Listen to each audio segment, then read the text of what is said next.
धर्मान् प्रथमान् सन्नो देहनाक महिमानः सचन्द्रजतपूर्वैः साध्याः सन्तु देवाः। ॐ एकदन्ताय विद्महे वक्रतुण्डाय धीमहि तन्नो दन्तिः प्रचोदयात्। ॐ नारायणाय विद्महे वासुदेवाय धीमहि तन्नो विष्णुः प्रचोदयात्। ॐ दशरथनन्दनाय विद्महे जानकीवल्लभाय धीमहि तन्नो रामः प्रचोदयात्। ॐ अञ्जनेयनन्दनाय विद्महे वायुपुत्राय धीमहि तन्नो हनुमत् प्रचोदयात्।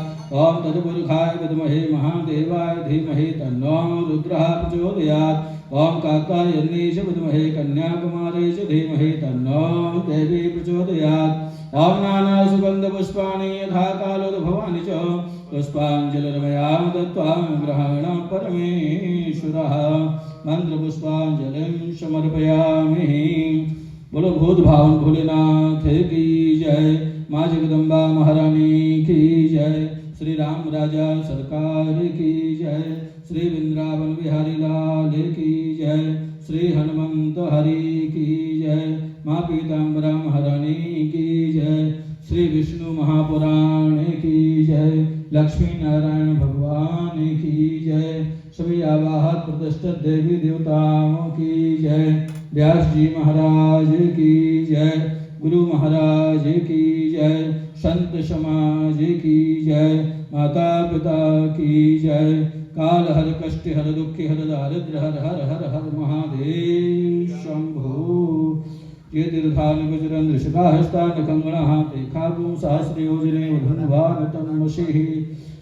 ॐ मंत्रहीनं क्रियाहीनं भक्तिहीनं ईश्वरेश्वरो यद्पूजितं मया देवो परिपूर्णं तदस्तु मे। बोलो लक्ष्मी नारायण भगवान की जय।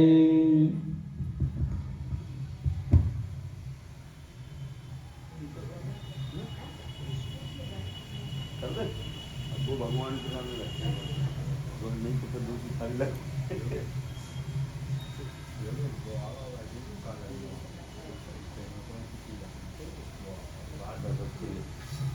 समारायण नारायण हमने कथा सुना।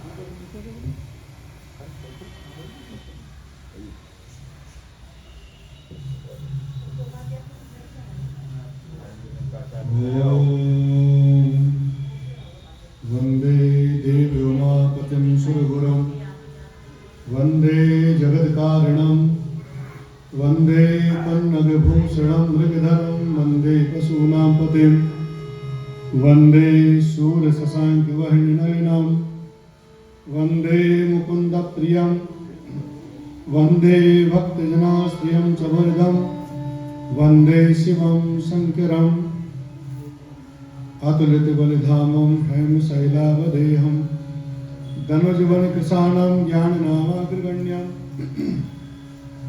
सकलगुणनिधानं वानराणामधीशं रघुपतिप्रियभक्तं वाद्यजातं नमामि। सौवर्णां संसंस्थितां प्रणयनां पीतां सुकोल्लासमें हेमां भाङ्गरुचिं शशाङ्कमुकुटां सच्चङ्कभस्त्रियोगतां हस्तैमुद्गर्भाश्रिवज्ररत्नां सम्यग्भृतिं भूषणैः व्याप्ताङ्गीं बगलामुखीं त्रिविगतां सहस्ताङ्गुलिं चिन्तयेत्। रामाय रामभद्राय रामचन्द्राय वेदसे रघुनाथाय नाथाय सीताय पतये नमः। सच्चिदानन्दरूपाय विश्वोत्पत्त्यादिहेतवे तापत्रय विनाशाय श्री कृष्णाय वयं नमः। हनुमान जी महाराज की जय। देवादेव महादेव जगत जननी मां पीताम्बरा महारानी अनंत बलवंत वीर हनुमंत जी महाराज श्री इच्छापुर हनुमान जी महाराज माँ ब्रह्मविद्या महारानी श्री विद्या महारानी सभी स्थान देवता कुल देवता ग्राम देवता वास्तु देवता क्षेत्रपाल मंडल देवता आदि सहित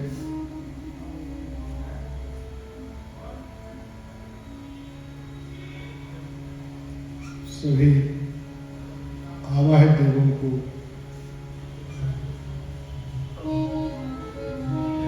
प्रणाम पूजन। यहाँ आए हुए सभी भगवत प्रेमी आचार्य वृंद, संत वृंद, सभी भक्त माताएं गुरु हैं,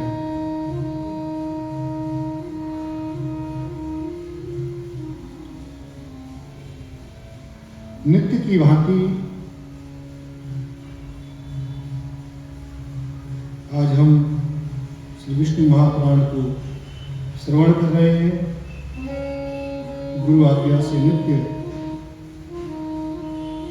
कथा श्रवण करने का सभी को सौभाग्य प्राप्त हो रहा है।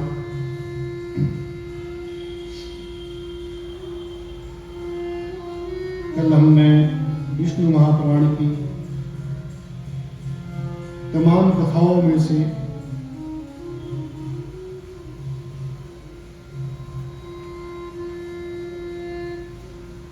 महाराज बेन की कथा, महाराज पृथु जी की कथा,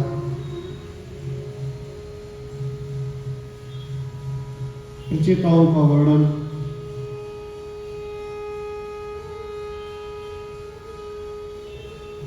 भक्त प्रहलाद जी की कथा,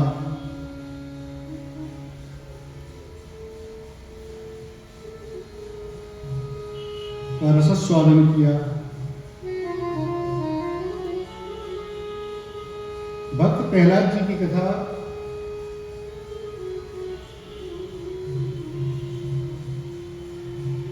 कल उनके विद्यालय तक, वो विद्यालय में जहां अपने समकक्ष विद्यार्थियों से जो परस्पर संवाद है वहां तक पहुंच गई थी। आज उससे आगे की कथा को हम सब लोग श्रवण करेंगे।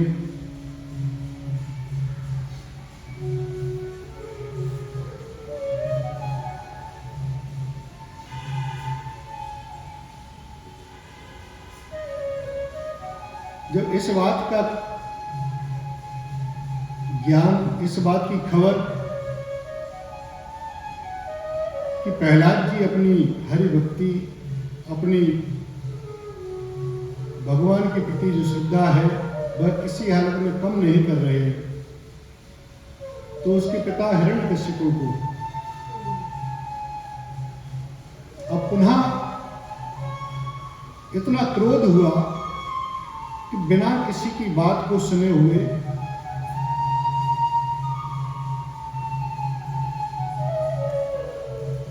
फिर अपने गणों को आदेश देते हैं कि हलाहलम विषमतस्य सर्वभक्ष्य यदीयताम्।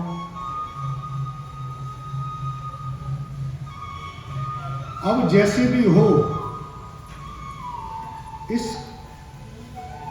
जो दुराचारी पुत्र, अब इसका अंत करके आओ। जब अग्नि की जलाए नहीं जला,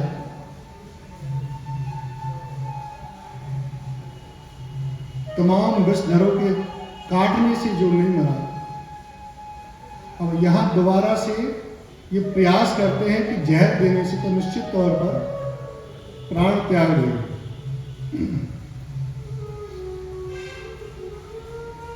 हिरण्यकशिपु कहते हैं अपने की सैनिकों से कि इसको जहर दो, भोजन में, भोज्य पदार्थ में जहर देकर इसका अंत करो।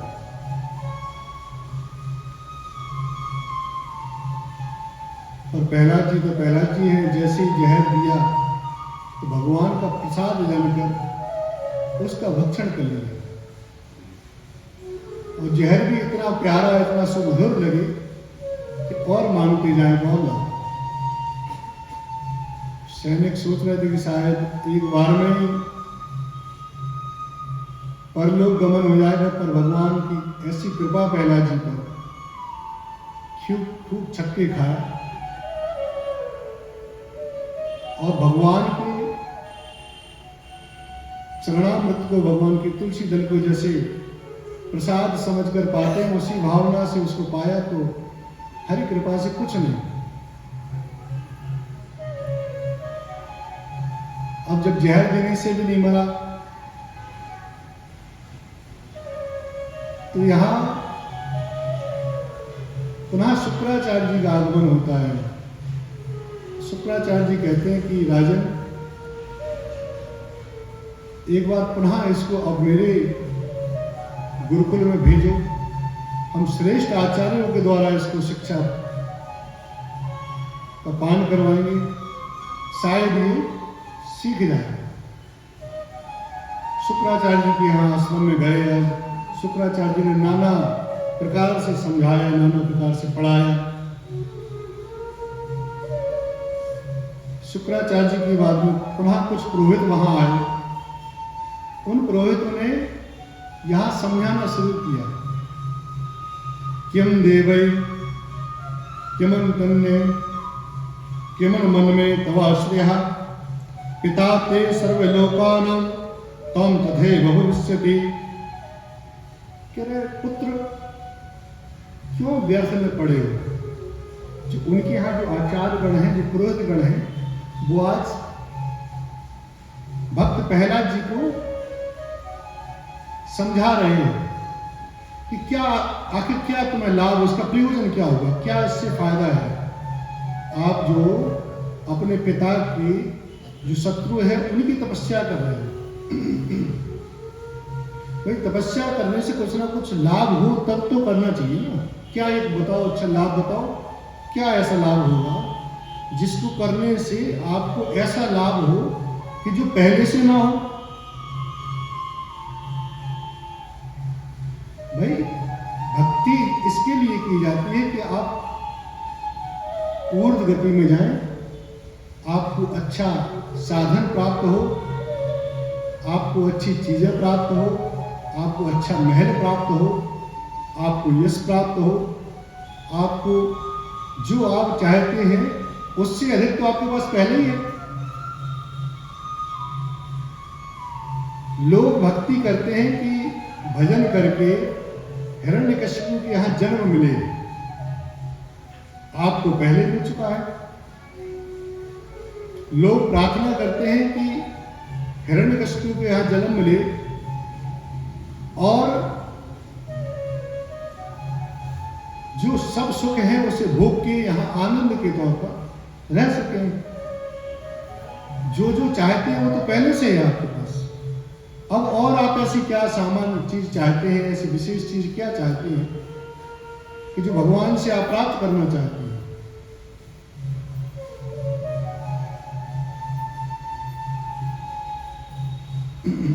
और क्या पितासी प्रेम नहीं है तुम्हें?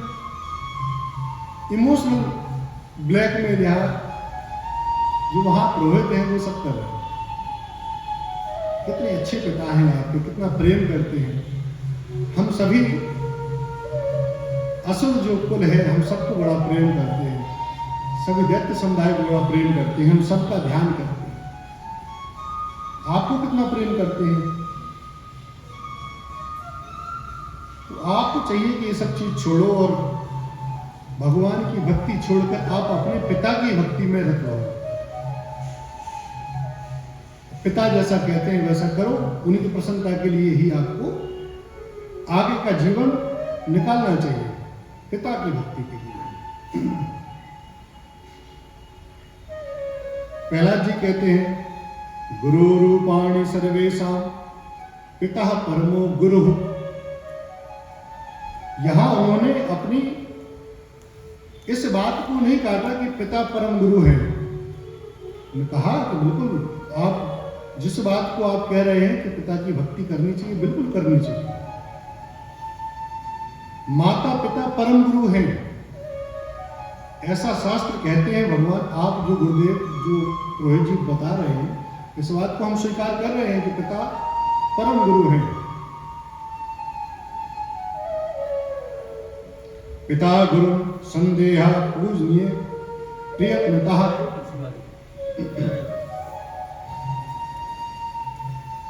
पिता पूजनीय है, और जितना मुझ पे बनता है उससे अधिक मैं उनका पूजन करता हूं, मैं उन्हें भजता हूं।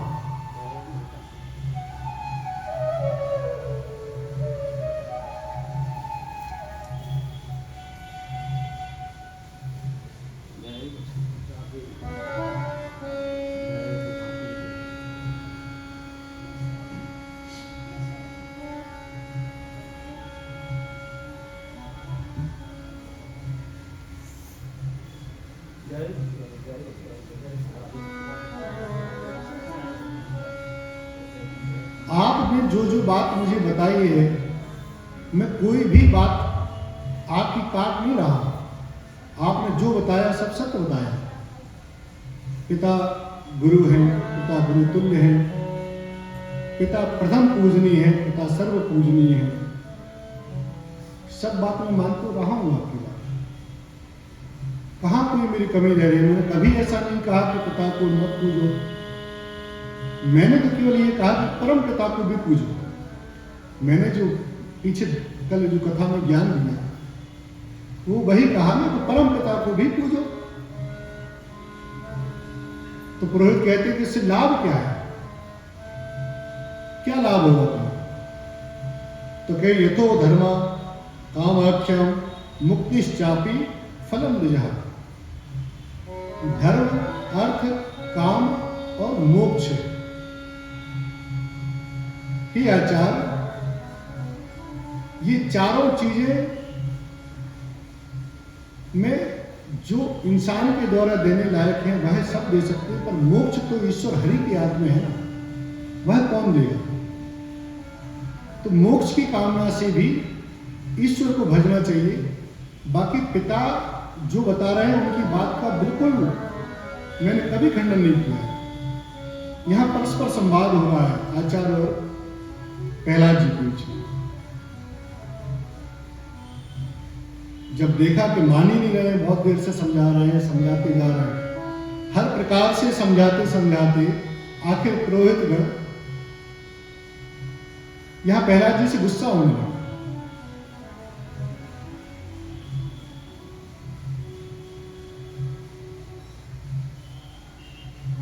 पुरोहित कहते हैं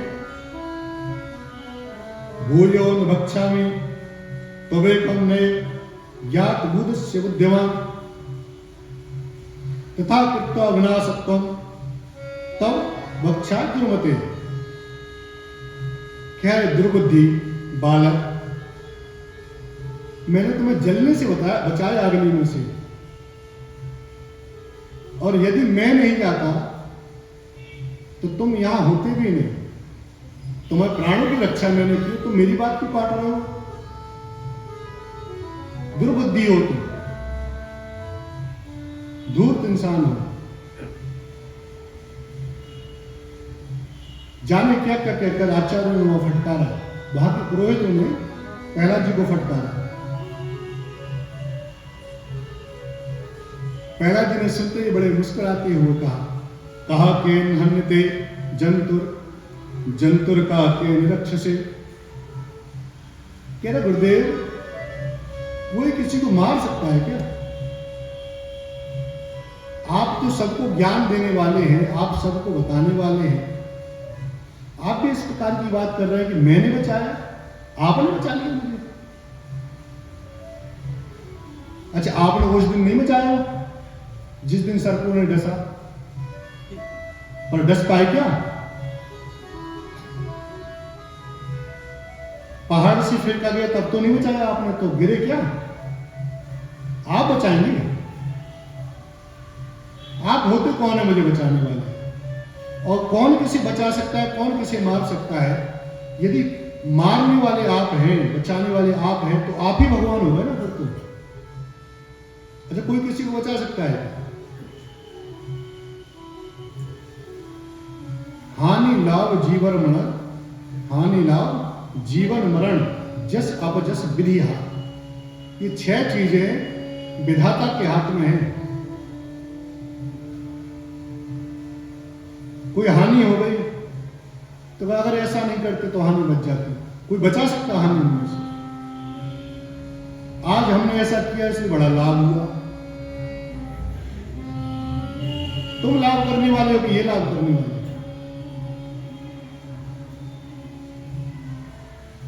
जीवन मृत्यु तो विधाता देता है, तो आप विधाता तो नहीं हो।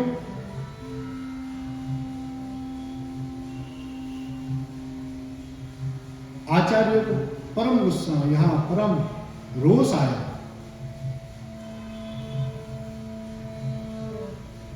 यहां आचार्यों ने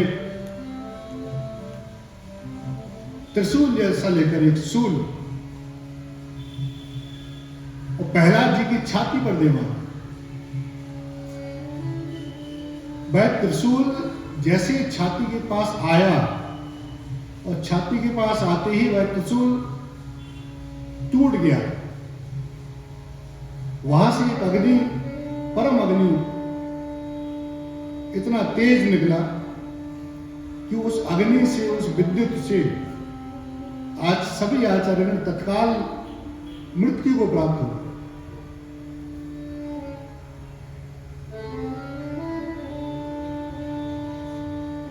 यत्राण पाई भगवान यद्दस्ते हरीश्वरः भंगो भवति वज्रस्य तत्र शूलस्य का कथा। भक्त के हृदय से यदि इंद्र का वज्र भी टकराए तो वह चकनाचूर हो जाता है। इन सामान्य से शूलों की तो औकात ही क्या है। जैसे अपने गुरु को मूर्छित, अपने गुरु को मृत्यु शैया पर पड़े देखा। अब यहां तो भक्त है प्रहलाद, सामान्य बालक नहीं है कि अच्छा हमें मार रहा था तो ठीक है, ठीक मारा, ठीक मर गया।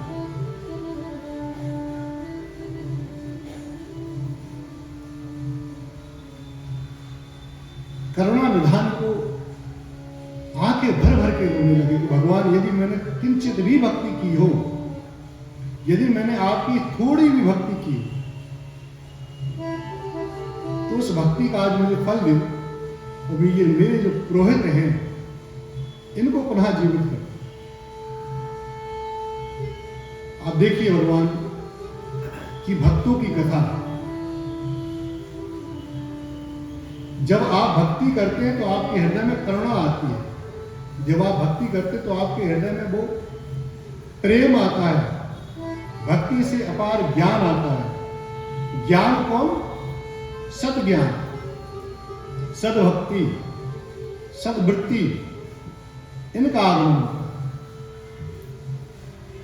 कथा सर्वेषु भूतेषु सर्वव्यापी जगद्गुरु विष्णुरेव कथा सर्वे जीवन्ते पुरोहितः। भगवान कैसे भी करके इनको जीवित करो, क्योंकि सारे मेरे पुरोहित हैं, सारे मेरे गुरु हैं। गुरु शिष्य को मारे ये होता है, पर शिष्य की वजह से गुरु को तनिक भी कष्ट नहीं होना चाहिए। प्रहलाद जी तो परम ज्ञानी है, परम विद्वान है। जो श्रुति स्मृतियां जो पढ़ाई गई हैं वो उन्हें पहले से सब ज्ञात है।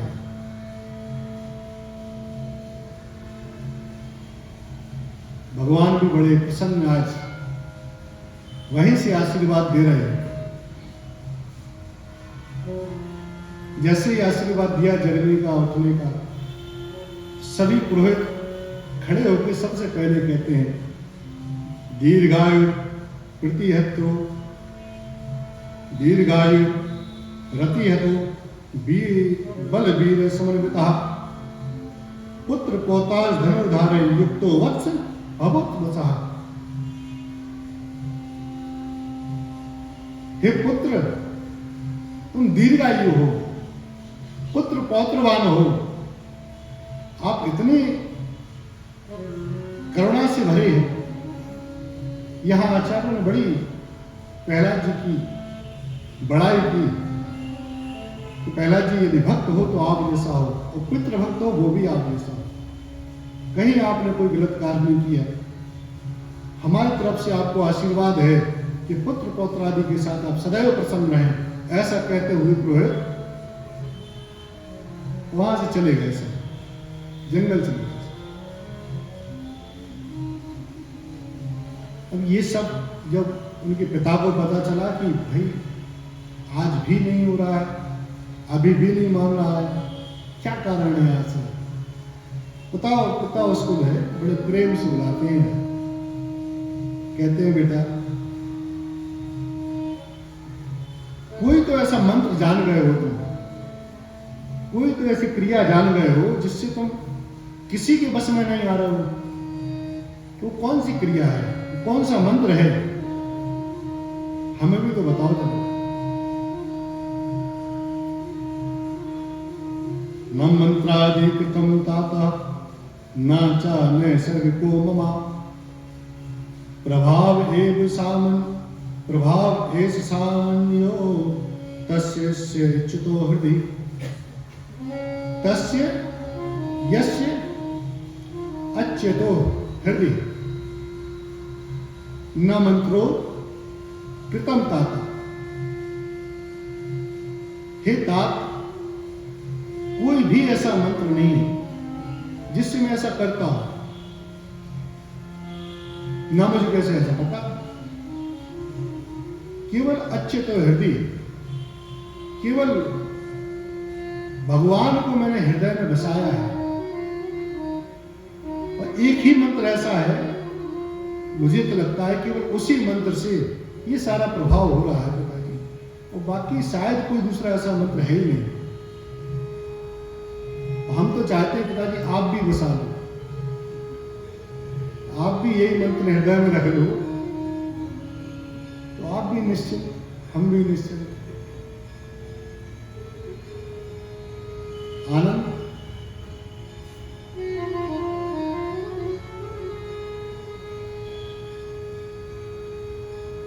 और कभी किसी भी भक्त को यदि उसके हृदय में भगवान विराजमान हैं तो उसे ना कोई किसी मंत्र की आवश्यकता है, ना किसी तंत्र की आवश्यकता है।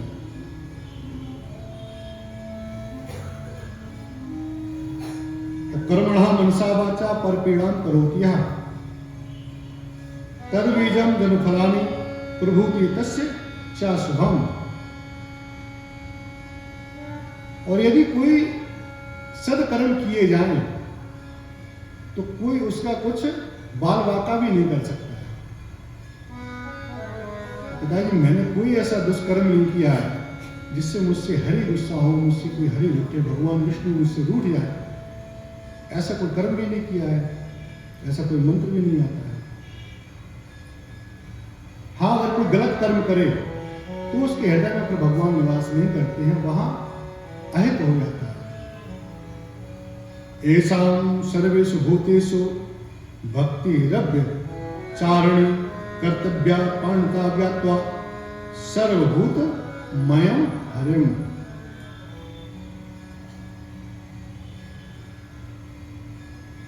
इस जगत में कोई ऐसा स्थान नहीं है जहां भगवान का वास ना हो। मेरे हृदय में भी है और मैं तो जिसे देखता हूं उसके हृदय में भी दिखता है। मुझे तो कोई ऐसा प्राणी नहीं दिखता भगवान पिताजी कि जिसके हृदय में ना हो। आपने जो सैनिक मुझे मारने भेजे उनके हृदय में भी मुझे दिखे, आपने जो समझाने को भेजे उनके हृदय में भी मुझे भगवान दिखे। जहां जहां जिस जिसको देखा मुझे भगवान कोई ऐसा पिताजी कोई ऐसा व्यक्ति नहीं दिखा जिसके हृदय में भगवान दिखे ना हो।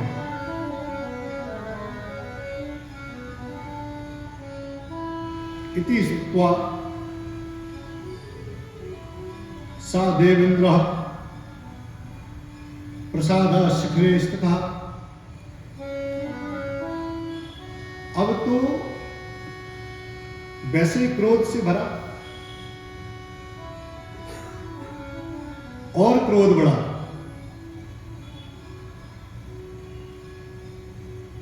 पुनः प्रयास किया कि अब तो इसे लेकर जाओ और समुद्र में इसे पत्थर बांध कर फेंक दिया। किसी भी परिस्थिति में बचना नहीं चाहिए।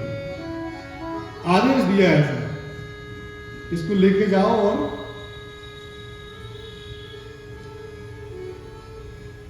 इनको वहां समुद्र में विसर्जित करके आओ, फेंक के आओ, पत्थर बांधने ना हो, निकल ना पाए,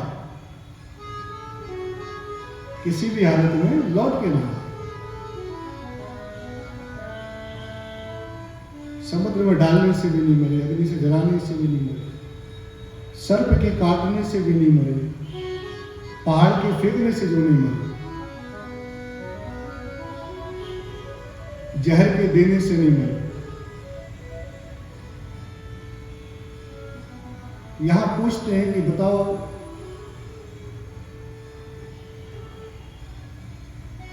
कोई ऐसा स्थान बताओ जहां भगवान हो, आज उनसे ही युद्ध हो जाए। तो कहते पिताजी कोई ऐसा स्थान आप बताओ जहां हो ना। कह रहा हमें तो यही नहीं दिख रहा है कहीं। कह रहा मेरी नजर से देखोगे तो सब जगह दिखेंगे। आपको वो नजर बनानी पड़ेगी, भगवान कहाँ है। भगवान सर्वत्र है, यत्र तत्र सर्वत्र। हम जहां बैठे हैं वहां भी हैं, इस प्रांगण में भी है, इस आसन पर है, इस परिक्षेत्र में है। हम जहां सोच सकते हैं वहां भी है। आप इस खम्मे में है क्या? वहां है।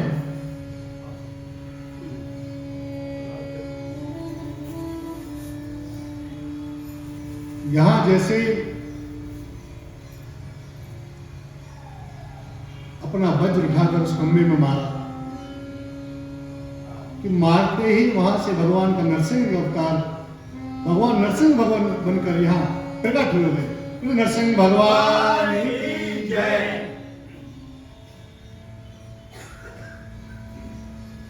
जैसे ही भगवान नरसिंह भगवान बनकर वहां प्रकट हुए, उसे तो लगता था कि हमें मरना तो है ही नहीं, कोई बना दे।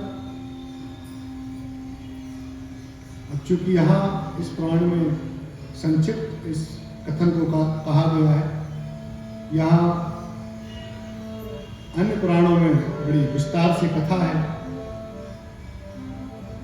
तो केवल इतना ही लिखते हैं कि जैसे ही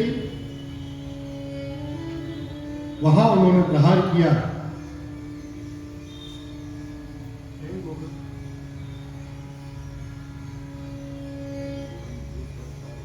तो तत्काल एक क्षण के अंदर उस दैत्य का भगवान ने नाश कर दिया।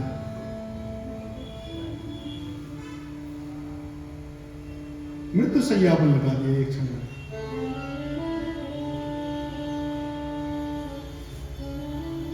मृत्यु के बाद में भगवान प्रहलाद जी को बड़े प्रेम से अपनी गोद में बैठाते, बड़ा प्रेम करते, बड़ा दुलार करते, कहते बेटा क्या चाहते हो? कहते हैं सर्वभूतात्मके तातः जगन्नाथे जगन्मय परमात्मे गोविंदो मित्र मित्राधिकता पिता त्वयि स्थित भगवान विष्णुर्मयि चान चास्ति सह इतस्तोयं मित्र में शत्रु में स्थिति पृथक पिता। हे चराचर के स्वामी, हे जगन्नाथ, हे सबके हृदय में बसने वाले, सर्वात्मा भगवान ब्रह्म, आप यदि देना चाहते हैं तो आप सबसे पहले मेरे पिता के द्वारा किए गए जो पाप हैं उन्हें धोइए। ये सदपुत्रों का जो सदपुत्र जो होते हैं, उनकी निशानी है कि पिता मारना चाह रहा था, तब भी पुत्र ने कहा कि नहीं, सबसे पहले भगवान यदि आप मुझसे प्रसन्न हैं तो आप मेरे पिता के द्वारा किए गए जो पाप हैं उनका नाश करिए और उन्हें आप अपने परम धाम में निवास दीजिए। ऐसे भगवान हमारी आपसे मनोकामना है। और देना चाहते हैं तो आप परम भक्ति दीजिए। तो आज यहाँ प्रहलाद जी ने परम भक्ति भगवान नरसिंह भगवान से मांगी। नरसिंह भगवान ने बड़ा दुलार करते हुए प्रेम से आशीर्वाद देकर यहाँ से अपने धाम को चले गए और उन्हें आशीर्वाद दिया कि जाओ प्रहलाद, तुम्हें भक्ति मिलेगी सो मिलेगी 7 जन्मों तक, 7 पीढ़ियों तक मेरी भक्ति तुम्हारे परिवार में रहेगी। ऐसा उन्हें आशीर्वाद दिया। बोले भक्त वत्सल भगवान की जय। भगवान की यहाँ परम सुंदर स्तुति प्रहलाद जी ने नमः परमार्थ स्थूल सूक्ष्म क्षराक्षर व्यक्त व्यक्त कलातीतो क्लेशः निरंजनः गुणान्यन गुणाधार गुणात्मा गुणस्पतः मूर्ता मूर्त महामूर्ति सूक्ष्म मूर्ति स्फुटता स्फुटम। इस दिव्य स्तुति को गाते ही भगवान बड़े प्रेम से और उनको दर्शन देने के बाद अपने धाम में गए। इस स्तुति का जो भी भगवान प्रहलाद के चरित्र का जो भी श्रवण करता है, जो मनन करता है, वह सारे भव बंधनों से मुक्त हो जाता है।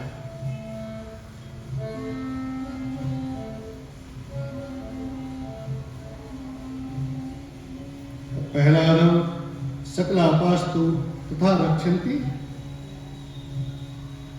वान हरिः तथा रक्षति तस् यस्तस्य शृणोति चरितं सदा। जो इनके चरित्र को सुनता है उसकी भगवान हरि स्वयं रक्षा करते हैं। ऐसी भगवान प्रहलाद जी की कथा, दिव्य लीला उनकी। यहाँ सूत जी पुनः प्रश्न करते हैं कि भगवान आगे फिर इनकी जो वंश हुआ, जो आगे की क्या कथा है, कृपा करके आप हमें उनके वंश की या उनके कुल की जो गूढ़ कथा कही गई है उसके बारे में आप हमें बताइए।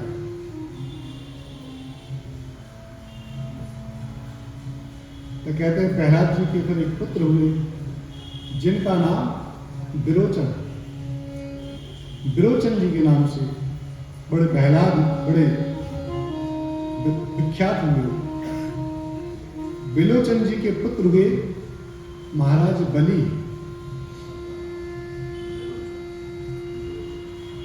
राजा बलि की कथा सर्वविदित है।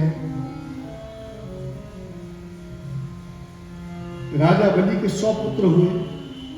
100 पुत्रों में सबसे बड़े बाणासुर जी थे। इनकी कथा भी आगे विस्तार से आई।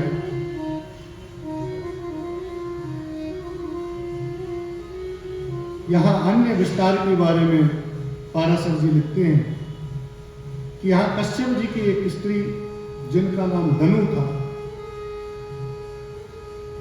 जिनसे दानवों की उत्पत्ति हुई, जिनके द्वारा दानवों का कुल चला। उन धनु के जो पुत्र थे द्विमूर्धा, संभव, अयोमुख, शंकुशरा, कपिल शंकर, एक चक्र, महाबाहु, तारक, महाबल, स्वभाव, वृषपर्वा, महाबली, उपलो, विप्रचित, सभी बड़े विख्यात हुए।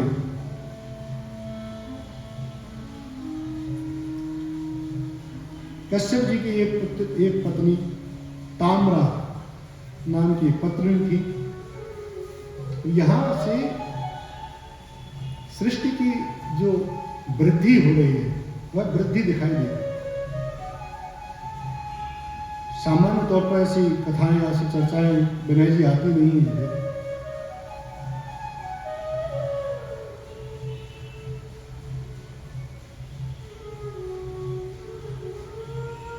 उनकी 6 पुत्रियां हुई, सुकी, सयनी, भासी, सुग्रीवी, शुचि और गृदध्रिका। सबसे कोई ना कोई संतान उत्पन्न हुई। सुकी से शुक्र, उलूक आदि,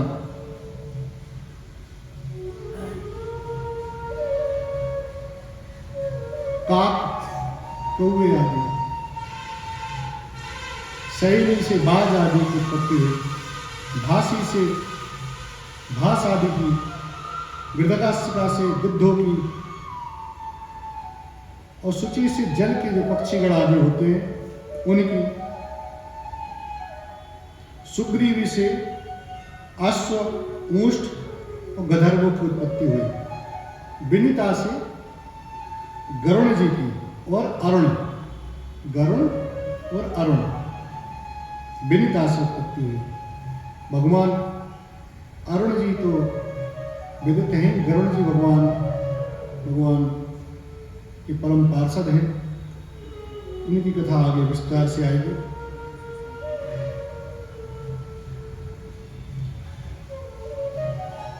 सुरसा से सर्पों की उत्पत्ति हुई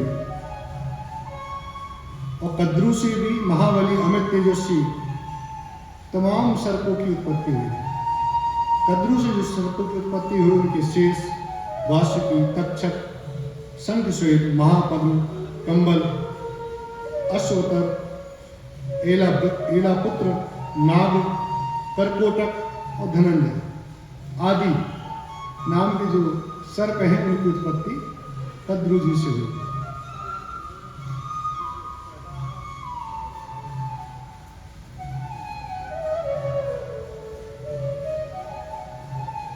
सुरभि से गौ की, महेश की, इरा से वृक्ष की, इरा नाम की जो पत्नी है उससे वृक्ष आदि की उत्पत्ति हुई, बेल आदि की, लताओं की। अब सुनाते हैं साधु श्रेष्ठ, पुराने मनवंतर की, पहले के मनवंतर की बात है कि सभी जो सप्त ऋषिगण हैं, ब्रह्मा जी के मानस पुत्र हुए हैं सभी।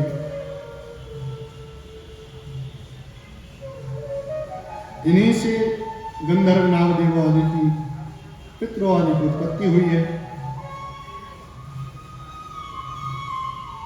इन्हीं में से जब सृष्टि आगे बढ़ी तो कश्यप जी की पत्नी है दिति, उनसे विवाह हुआ।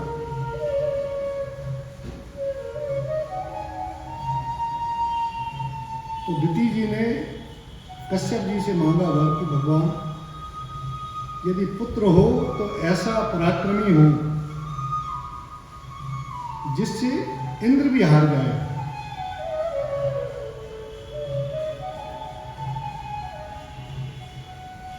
मुनिश्रेष्ठ ने उन्हें वरदान दिया कि जाओ ऐसा ही पुत्र होगा जिससे इंद्र भी हार जाएंगे। जब इंद्र को ये बात पता पड़ी कि कश्यप जी ने ऐसा आदेश, ऐसा वरदान दिया है कि मैं हार ही जाऊंगा, तो जीतने के कोई उपाय देखूं मैं आज से ही। तो अब तो वहीं कुटिया छवा के इंद्र भी वहीं पास में ही रहने लगे।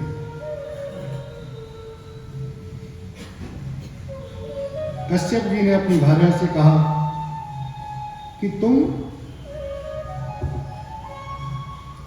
ध्यान से ये गर्भ को जो धारण करो उसमें शौच, नियम, संयम, शुद्धता आदि का विशेष ध्यान रखना। जब इनका आप ध्यान रखोगे तभी वो पुत्र इतना बलवान हो पाएगा।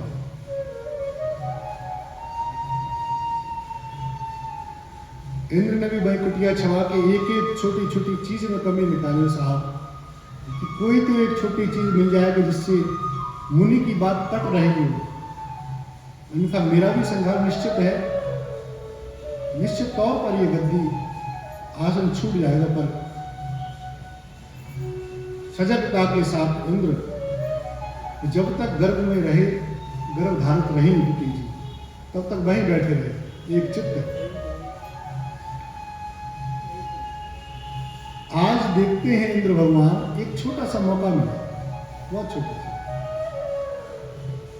ये मौका एक प्रकार का प्रयोग भी है। हम आपको भी निश्चित तौर पर उस गुण को सुधारना नित्य चाहिए। क्या मौका मिला उन्हें? आकृत्वा पादयो शौचम द्वितीय शयनस उपविष्टता। आज द्वितीय जी शौच आदि से निवृत्त होकर बिना स्वच्छ हुए, बिना पैर धोए और आसन पर बैठ गए। शयन वाला जो आसन था, जहां हमें शयन करना था,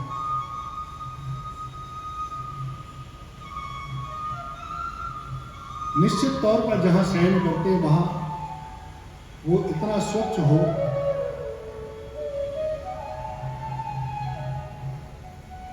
शुद्ध होना चाहिए।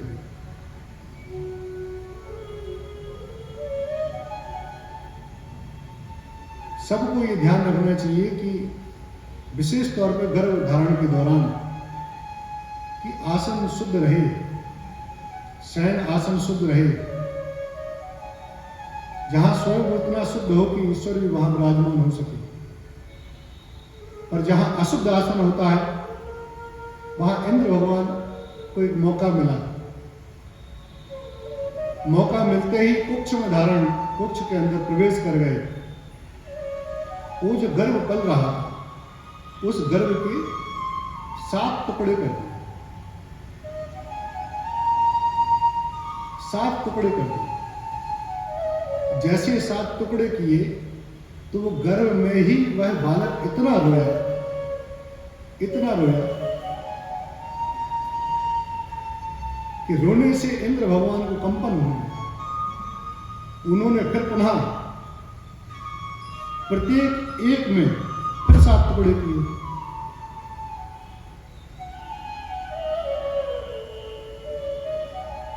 माम रुधा मत रो मत रो मत रो मत रो, ऐसा कहते कहते इंद्र भगवान ने उन जो जिस बालक को काटा है, ऐसा कहते कहते माम रुधा मत रो।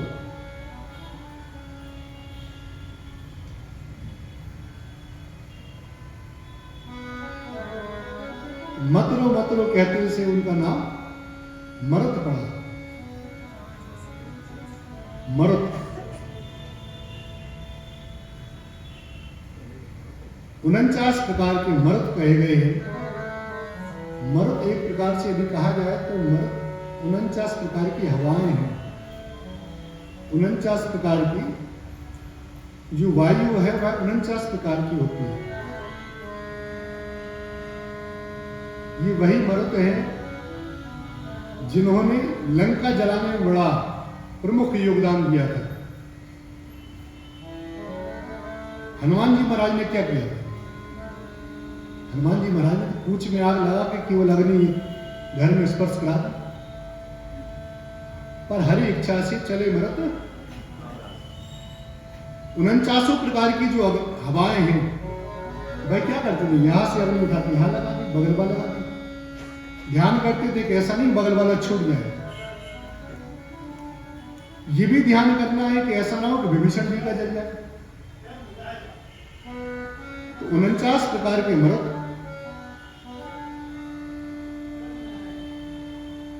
भगवान इंद्र ने उन्हें अपने सानिध्य रखा। इनका उन्हें सानिध्य प्राप्त हुआ और भगवान के गढ़ बन के ये आज भी निवास करते हैं।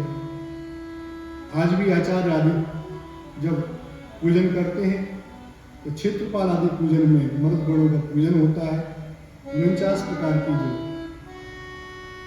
वायु है। कहा जाता है कि 4 जो दिशाएं हैं वहां 7 प्रकार की वायु रहती है। 7 प्रकार के पूरब में, 7 प्रकार के पश्चिम में, 7 प्रकार के उत्तर में, 7 प्रकार के दक्षिण में, 7 प्रकार के अंतरिक्ष में, 7 प्रकार की स्वर्ग में, 7 प्रकार की पाताल में। 49 सातों का 7 जगह प्रमाण आता है। सबका अपना अपना कर्म है, सबका अपना अपना दायित्व है, प्रत्येक का बात।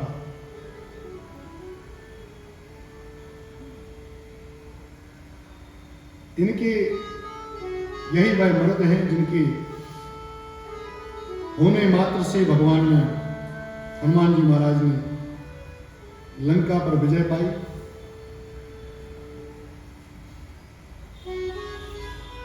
और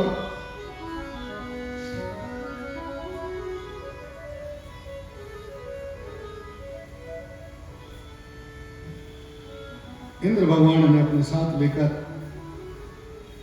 भगवान की सेवा में लगा दिया।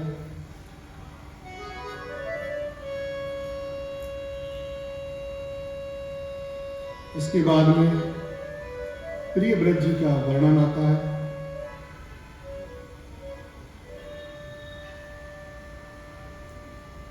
क्योंकि देर ना हो रही हो तो एक वर्णन और हो जाए। थोड़ा सा बड़ा चरित्र है भगवान का। 6 बज गए हैं।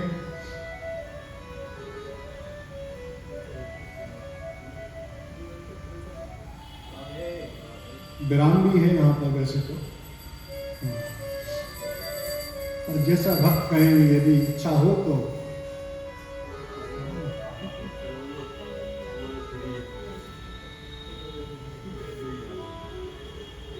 चलिए छोटा सा जो है एक अध्याय है, बाकी कथा इनकी कल करेंगे।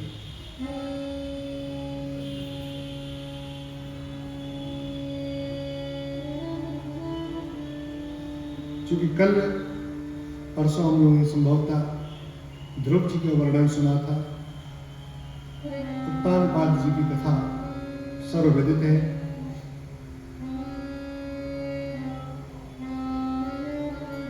उनके ही एक भाई हैं जिनका नाम प्रियव्रत जी है। प्रियव्रत जी की बड़ी उत्तम कथा है। प्रियव्रत जी का विवाह कर्दम ऋषि जी की पुत्री जी के साथ हुआ था।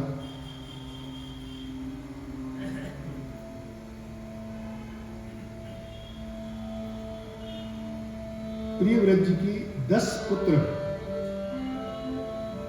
आग्निद्र, अग्निबाहु, बपुष्मान, द्युतिमान, मेधा, मेधातिथि, भव्य, श्रवण और ज्योतिष्मान।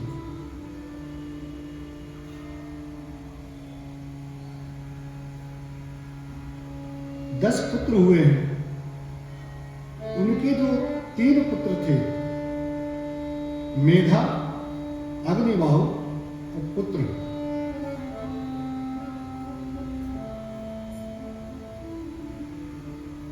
वह पहले से ही ज्ञानी थे। पहले से भगवान की भक्ति में इतने लीन थे कि वह भक्ति में ही रम गए। अब बचे 7 पुत्र। 7 पुत्रों को भगवान की कृपा से प्रियव्रत जी ने 7 द्वीपों का जो शासन है वो उन्हें दिया। 7 द्वीप कौन कौन से हैं? प्रियव्रत जी ने अग्निद्रप को जम्बूद्वीप,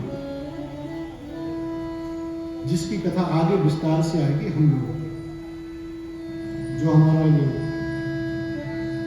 क्षेत्र है वह इसी द्वीप के अंतर्गत आता है।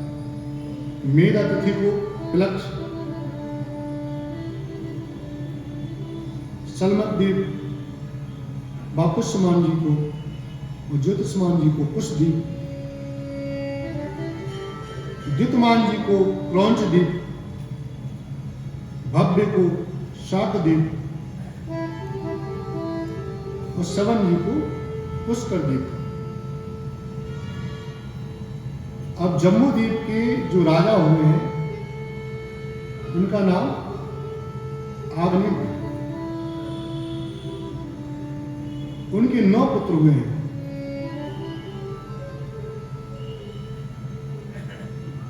नाभि, किमपुरुष, हरिवंश, इलावृत, रम्य, हरण्यवान, गुरु, भद्राश्व, सत्कर्मशील, केतुमान, ये जो है इनके पुत्र हुए।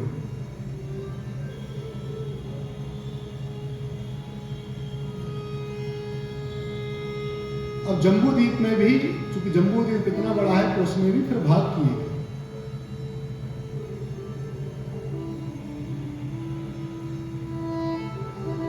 अग्निद्र जी ने दक्षिण की ओर का भाग,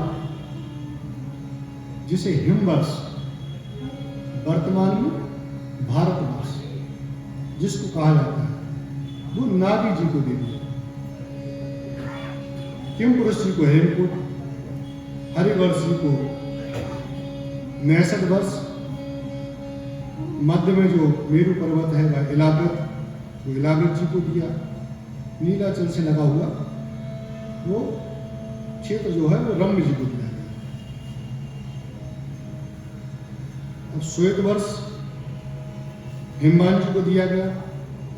श्रृंगवान पर्वत उत्तर में जो स्थित है वह कुरु जी को दिया गया और मेरु भद्राश्व जी को दिया गया और कीर्तिमान जी के लिए गंधमादन वर्ष।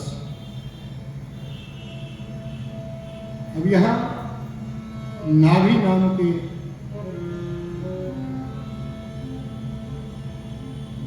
जो वर्ष है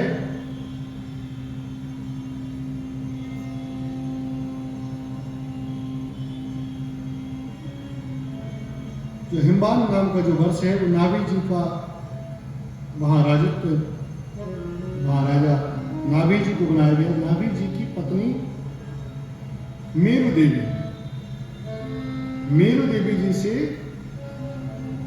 जन्म हुआ ऋषभ देव जी का।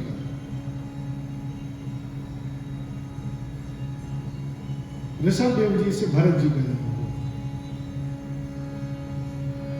महाराज ऋषभ देव जी की कथा तो बड़ी पावन है, बड़ी पुनीत है। ऋषभ देव जी भगवान, जहां से जैन संप्रदाय, जैनागम का उद्गम हुआ, बड़े पुण्य प्रतापी राजा, बड़े भगवान के भक्त, खूब हरि कृपा प्राप्त।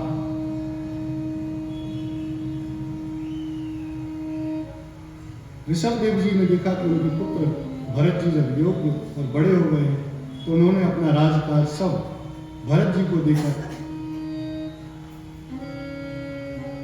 और वन को चले गए। यहां राजा भरत जी हो गए।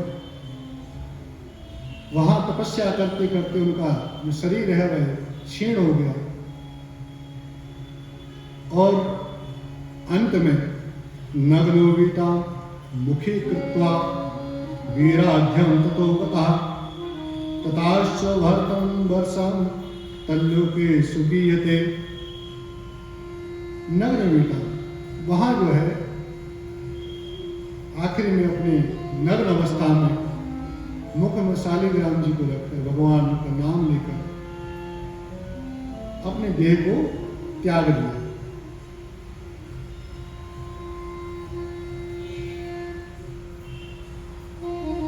भरत जी ने जिस क्षेत्र में शासन किया उसे भारतवर्ष कहा गया है।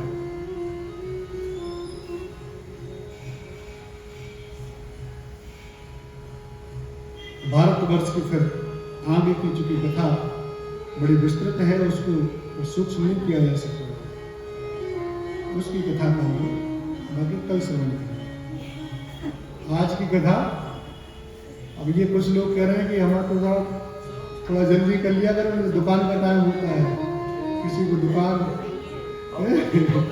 कोई कह रहे हमें जल्दी टाइम मिल जाता है, क्योंकि सबकी कोई ना कोई मजबूरी है, लेकिन उसके बाद में भी यदि इतना समय निकाल के हम सब आ जाते हैं, तो नित्य आना ये बड़ा सौभाग्य का विषय है। हम भी चूँकि गुरु आज्ञा में यहाँ बंधे हुए हैं, तथा कथा कहने का तो बड़ा मन होता है कि कहते जाओ आगे, और आरती आदि का क्रम है, तो हम सभी आज सीधे लगे। बोलो विष्णु महापुराण की जय। आज की कथा को हम सभी यहीं विश्राम करते हैं। कल की कथा बड़ी आनंददायी है, तो सभी लोग अपने समय पे आ जाएं, जिससे कथा समय पर प्रारंभ हो जाए। ॐ चन्द्रमा मनसो जात चक्षुः सूर्यो वजायतो श्रोत्राद्वायुष्प्राणिशमघादिर्जायतो। ॐ जय जगदीश हरे स्वामी, जय जगदीश हरे। भक्त जनों के संकट, दास जनों के संकट क्षण में दूर करे। ओम जय जगदीश हरे। जो ध्यावे फल पावे, दुख विनसे मन का स्वामी, दुख विनसे मन का। सुख संपत्ति घर आवे, सुख संपत्ति घर आवे, कष्ट मिटे तन का। ओम जय जगदीश हरे।